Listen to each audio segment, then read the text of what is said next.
Welcome to Taking the Higher Road, a DriverReach and FreightWaves production. I'm your host, Jeremy Reymer, founder and CEO of DriverReach, a modern recruiting and compliance software solution. On this show, I interview industry experts and thought leaders who bring their insights to the driver lifecycle as we discuss the industry's greatest challenges, driver recruiting, retention, and compliance. I appreciate all the positive feedback on the show. Please remember to rate and review Taking the Higher Road, whatever platform you use to listen. This week, I'm honored to welcome a great friend and industry partner to the show, Anne-Marie Forbes Lynn, Director of Business Development and Marketing at U.S. Legal Services. She's also the co-chair, Image, Promotion, and Identity for Act One, which is an elite group of suppliers for the trucking industry that we both have the privilege of being a part of. Welcome. So glad to finally have you on the show, Anne-Marie. Thanks, Jeremy. Appreciate it. Thanks for having me. Well, I'm honored, and it's about time, and I'm excited to get into talking about your background, your career path, how you got into the trucking industry. I'd like to learn more about U.S. Legal Services, how the work you're doing can help companies from a recruiting and retention standpoint, hoping you can share about the benefit of legal services for both drivers and fleets, but also highlight the additional offerings you provide to the industry. And then since we're both in Act One, I'll ask you to share about that special group, what it means to you to be a part of it, why it's a badge of honor, for any companies that it consists of. And then plus, I want to make sure we have time to answer a question from a listener during our deeper dive segment. Think we can fit that in? Let's give it a try. Well, before we go to town here, I am curious, as is the custom, I always ask somebody I'm talking to and interviewing if there are any books that they might recommend to the audience, anything in particular that they've read that was impactful to them. So how about you? So I'm not the biggest reader. In elementary school and high school, I had required summer reading, and most of the time it was competition based. So I would wait until like the day before class started, and I would, speed read them. Had zero reading comprehension. So I did read the book Delivering Happiness, which is the story of Zappos, which if you remember Zappos back in the day was like the Amazon, you could get anything and everything in one clearinghouse. But now has been acquired by Amazon. But anyway, the story, I did read that book from cover to cover, and it was just an amazing story of resiliency. I love how the founder of Zappos failed so many times at whatever it is he was doing, but still had the drive and the passion and the determination and just would not give up. He had made tons of money, lost tons of money. And then one day, just because of company culture and what they had established within their company, everybody pulled together because they were all firing on the same pistons. And they became a great success story that was known as Zappos. And then I recently listened to an Audible book by Trey Gowdy, who is a regular commentator on Fox News. But I always like to know like the people behind the person on like what makes them tick. And I came across this book on Audibles, and it was a very lovely short, it was like an hour and a half probably, but it was like in the grand scheme of books, like good to great, like this is a very short read or a listen. And it was just an amazing simplification of how to make decisions. Like what is your value-based decision-making process, and how do you achieve such thing? So it really boiled down some really complicated thought processes into very simple processes for me anyway. So I very much enjoyed that.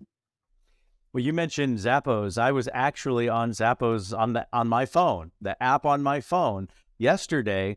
Is it Hoku? I can't think of the name, the brand of shoes that are like really, really popular. I have these on clouds and I like those a lot, but the other ones, I think that's what they're called. It's like 4 letters, Hoku or something like that. Anyway, Hoka, I think it's Hoka, something like that. But they're really comfortable, and everybody that I know that has them, they swear by them. So Zappos stood the test of time, even though they were acquired by Amazon. I think it's a great site, and in fact, I think that's probably where I've bought the last, I don't even know, 10 plus pairs of shoes. It's always from a website. I don't have time to go to the store. And the store doesn't carry anything anymore, hardly at all. So let's start with your background. Oh, by the way, the book, Delivering Happiness, is that what it's called? Something like that. Yes, and then Trey Gowdy's book, it's called Start, Stay, or Leave. Well, I have the Zappos book. Sadly, tragically, the founder of Zappos, I think you might have heard this, but about a year or two ago or so, took his life, I believe. I should. Tony, I think is she is I think how you pronounce it, but it was sad, awful, because you're like, why? And that's a whole nother conversation. Just I think that's what happened, and if so, just a sad commentary on depression, on suicide, and things like that. Not that I want to take our conversation down that path, but it's a thing, and it's unfortunate. And Very, very, but topic for a different day. right. So let's start with your background. How I've known you for a long time. How did you make your way into the trucking industry? So I often ask people in the trucking industry, how in the world did you get in trucking? Because if you aren't born into it, you usually stumble upon it. It's not until recently, it hasn't been an industry that people purposefully go into. So I get into the family businesses family trucking businesses is fantastic. The great grandfather founded it with one truck and grew it to 10. And, now they've got, several hundred, if not thousands of trucks and drivers in their fleet. And they're on the fourth or fifth generation. But so we also have a family owned business here at U.S. Legal Services. My father founded this business. He's a lawyer, and he he worked in legal aid through college, and he was a public defender out of college, getting some experience, and saw this great need for people who needed legal services, but necessarily didn't have the resources to pay for them or who to go to. Who's a good lawyer, who's a bad lawyer. Normal people just don't know that. And until you have a legal situation, you really don't think to look for it, which is too late. So, he founded U.S. Legal Services, and what has taken us from the state of Florida across the country through organic growth was the advent of the CDL Defender. We have a flagship product called the Family Defender for working people, like non-transportation working people, just like you and me. And then, the CDL Defender became what it is by a company saying, we know what you're doing with the Family Defender. We need something for our drivers to defend themselves against issues that they're having on the road, issues with law enforcement, things that they may or may not have done. But everybody deserves their day in court. It's in our Constitution. It's called due process. And they said, what can you do to help our drivers? So that was the advent of the CDL Defender. And we are actually an insurance company that is licensed to do business in all 50 states of the United States. We have attorneys in all 50 states. And we pay those attorneys directly using local attorneys to represent those drivers for their moving, non-moving DOT violations. So when you ask, how did I get into trucking? I didn't need to. When I found myself learning with my state association and neighboring states association, what is trucking about, doing roadside inspection, courtesy roadside inspections alongside, DOT at the weigh stations. They had me measuring tire tread depth. I didn't know it, but testing brake lines, making sure that the running lights are working and the horn works and the driver. I felt so bad for those drivers because they actually get put through the ringer when they're asked just for basic information. They get so scared about having their medical card, having their correct placards, their load information, and it's a lot of information to make sure you. And now, since then, we've added all this technology onto these land crafts that drivers have to know about, which makes it, one, super cool, but two, you have to be really knowledgeable about technology. Well, that's how the industry's evolved, and I would imagine that's how you've evolved, right? That's how the company's evolved. You've been there 16 or close to 16 years. Is that right? I think it's 17 going on 50. Since it's my owned business, that doesn't mean that we're, it's small by any means, but we did start out really small. I would get picked up from school and we'd go to the office because my parents weren't done working, and I'd do my homework from there and listen to people answer the phones, just helping people find attorneys for real things that they needed help with. So filing papers in the summers, just making like $3 an hour. Child labor was real back Right, then. right. You're just actually saying how long ago that was. You just aged yourself. Uh, Yeah, I'm a little young. so, how has the company evolved from the early days of CDL Defender? What else has changed? Because you've added a number of new offerings. We have. So we've customized plan designs for different types of drivers. We have tested the market with that, like LTL or, not even class A drivers, but class 1 through 3 drivers, the Zappos delivery people, the Amazon, UPS, FedEx, delivery vehicles.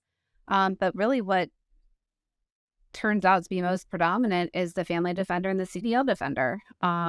So the moral of that story is that people just have legal needs for their personal lives and they have legal needs for their professional lives. So we have grown immensely to we're an employee benefit. So we fall into that category. We might start off with a decision being made in safety recruitment, and then it feeds into HR, and then we go into what is their HRIS system. So we've really had to become quite adept with enrollment technologies out there, such as Ease, Employee Navigator, ADP. There's probably a gazillion that I'm not naming that we need to be interfaced with in some capacity to be able to electronically share secure files regarding driver and other employee information that is secure and reliable. So technology has been a huge point of growth for us. And then just, growing in size quickly is always. And then COVID forces you to change with technology too. We had to severely upgrade phone systems, which, only makes us better now. Upgrade our remote, systems into our computers, but making sure those are secure, a big growth in technology. Well, and to your point on COVID, real quick, that's something that I think everybody was in that boat. If they were either like in the present or in the past, when it came to technology, you had to fast forward into the future to some degree. And a lot of like what we're doing today and the conversations that I have since throughout COVID and beyond, they're all video. I don't do anything on the phone. If somebody call, that's just weird to even make a phone call. Everything is video. It's like we're in the room together, but it's, could be thousands of miles apart. But I just like that interaction better. And the technology has improved significantly, and it had to. If I were more adept with technology, I'd probably have a really cool background, like it was a thing, but here we are in my office. Well, you got my brick wall that is actually wallpaper of brick. So truth be told. Looks pretty real. Right. But this is all real. So now, because the audience that we're talking to is, primarily recruiting and retention related, how can you share with them that, CDL Defender et al. Of the other services that U.S. Legal provides, that helps to impact retention and as well as their recruiting efforts? Yeah, so a few things. With recruitment, drivers are typically paying for a legal service in some capacity or another, whether they picked it up at the truck stop or whether they're getting it through the company that they work for. The power that a recruitment department has, a safety department has in offering a legal plan is that there is a partnership that is established at that point so that, there's transparency of what's happening with the fleet out on the road, whether they report it or not. So we all know that they're supposed to report it in a specific time. But do they really? There's some that don't. I like to think that most do, but there might be some that don't. So what we're doing is making that public information more transparent and faster. So, we have series of reporting that people, in those seats are interested in. Not only we help attract younger population by offering additional benefits that the company doesn't have to pay for as well. So know that people have babies every day. We know that people are buying houses. We know that they have family law matters. We know they have bankruptcy matters. So, those things don't go away, but how they deal with them and how their company can offer solutions to difficult to pain points in people's lives makes a difference. Also, we're helping to maintain those basics categories below threshold. If those become problematic, we want to work with a motor carrier and say, hey, this is your situation. Let's figure out a way to bring that down. We know we can do it. We know that we can reduce safety events through transparency. We also have always had actually financial services and tax services built into our plan. So and that doesn't cost anything extra. So what we're doing is amplifying that message about people needing to be, if there's a legal problem, there's typically a finance problem. If somebody's going through a family law matter, or even let's say they go get their estate plan done, that has a financial impact because you need to make sure your beneficiaries are in order. If you do a trust, you have to put things in the name of the trust. Drivers don't seem to think that they need a will, and they're probably some of the more at-risk population of needing to know, and even having that on file, maybe with the trucking company. But that's their voice when they can't speak for themselves. So I really just feel strongly that when you bring best in class providers for financial advice, people who can consult, people who can educate, people who can tell you what action to take, whether it's with your employer or something that you need to find some solution you need to find outside the scope of your employment, such as life insurance, giving a or taking a high deductible health plan, um, getting a gap plan. How are you going to fund if something happens? Right. If the employer offers that, great.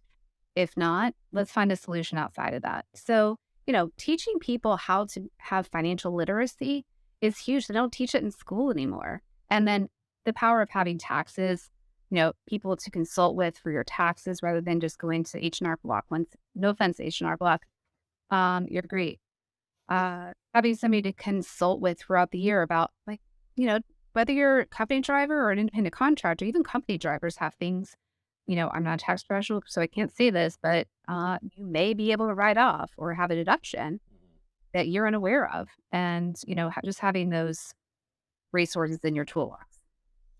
Well, switching gears a little bit, you and I are both part of a great industry supplier group. I mentioned earlier, Act One, Allied Committee for the Trucking Industry. I'd love to know more about your involvement with Act One.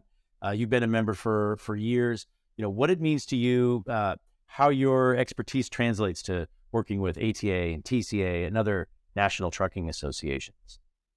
So we have been members of ATA longer than any other of the associations. Probably ATA maybe 2 years longer than TCA.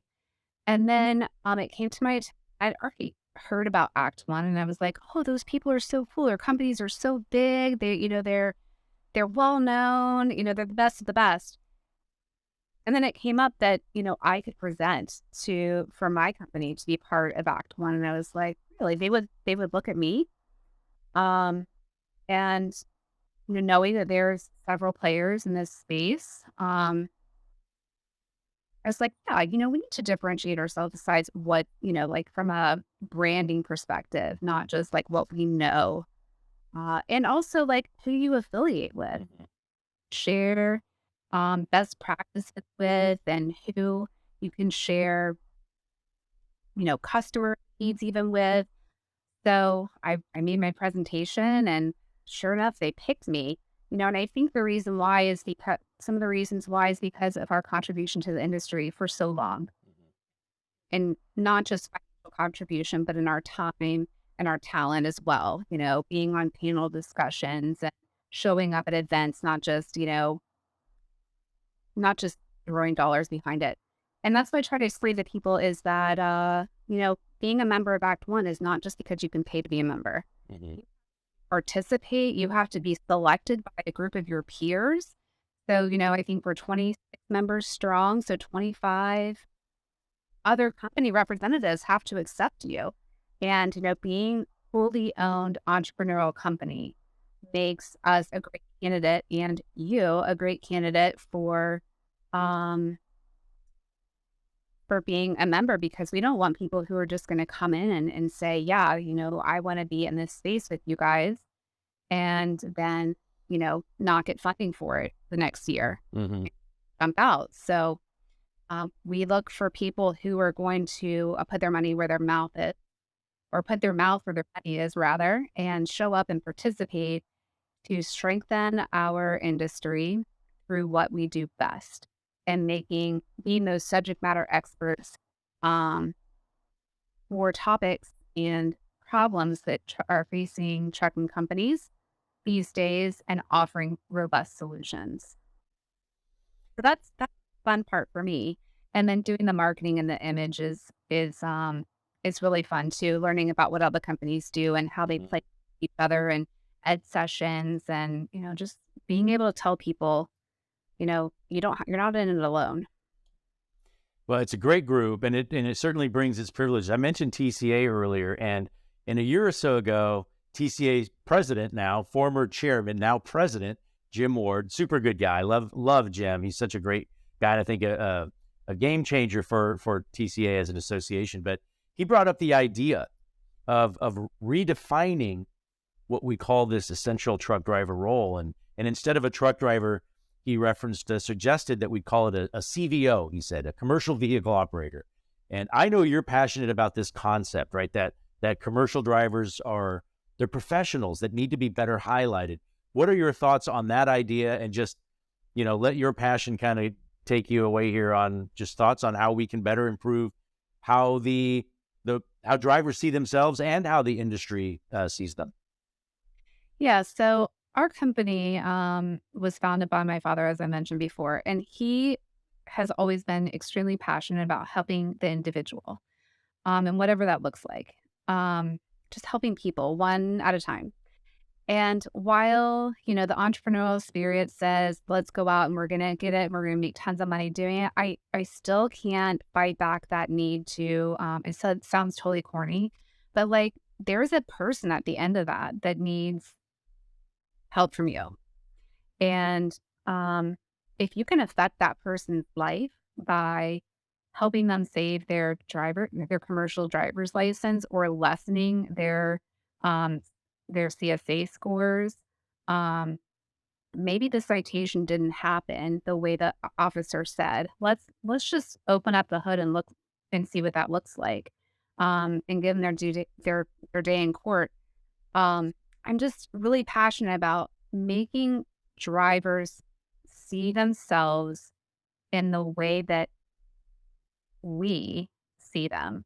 So yes, during COVID, they were essential personnel. They were, on a pedestal for bringing us the goods that we needed to survive, which during that time was toilet paper, paper towels, food, just food, meat, bread, milk, just the things, the daily essentials.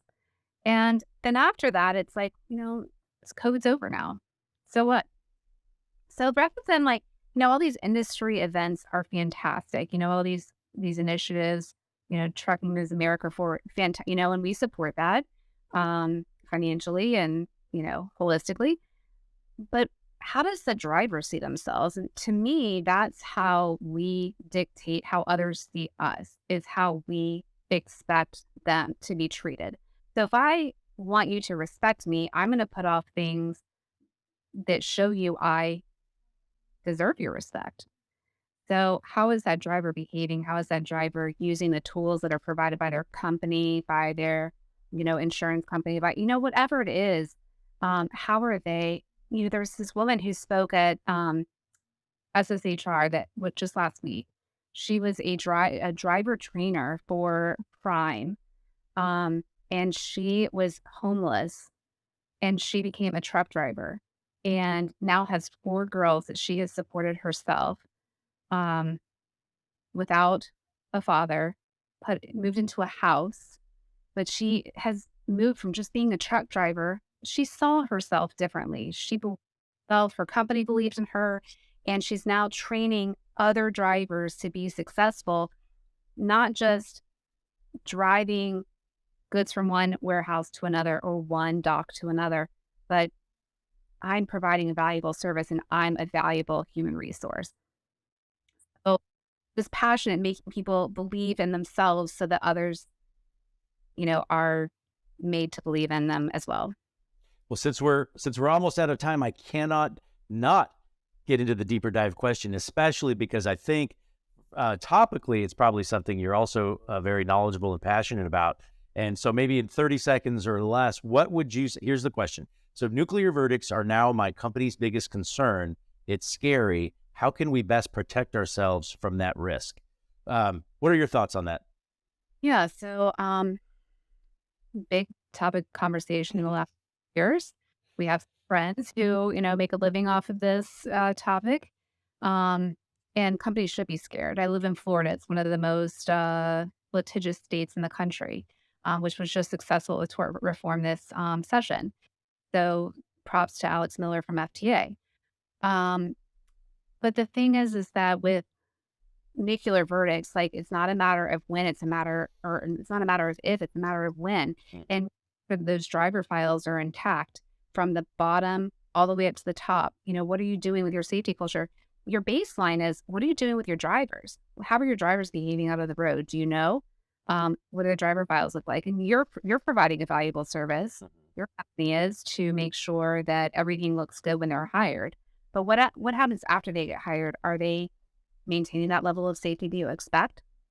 Let's just make sure. And if an event happens while they're out on the road, has it been remediated? It's empowering people in safety and recruiting and retention to say, hey, driver, we care about you and we want to make sure that your scores stay low, our scores stay low, so that we can keep goods moving, keep you employed, all the things. So if all those driver files are intact and you're creating that culture of safety, the plaintiff's attorneys are going to have way less of a story to tell to the jury than we have no idea what's going on. Yeah, less to hold on to, less to grab onto, and less to attack, right? Well, Anne Marie, thank you so much for joining us today. I'm grateful for our relationship, our friendship, and appreciate your passion for the industry. Likewise. Thanks, Jeremy. I appreciate your time. And thank you for joining me for another episode of Taking the High Road and for spreading the word to your industry peers. We really appreciate it. Remember, you could submit any questions or comments, including those which may appear on upcoming deeper dive segments at podcast@driverreach.com. And don't forget to rate and review Taking the Higher Road, whatever platform you use to listen. Until next time, thank you for taking the higher road.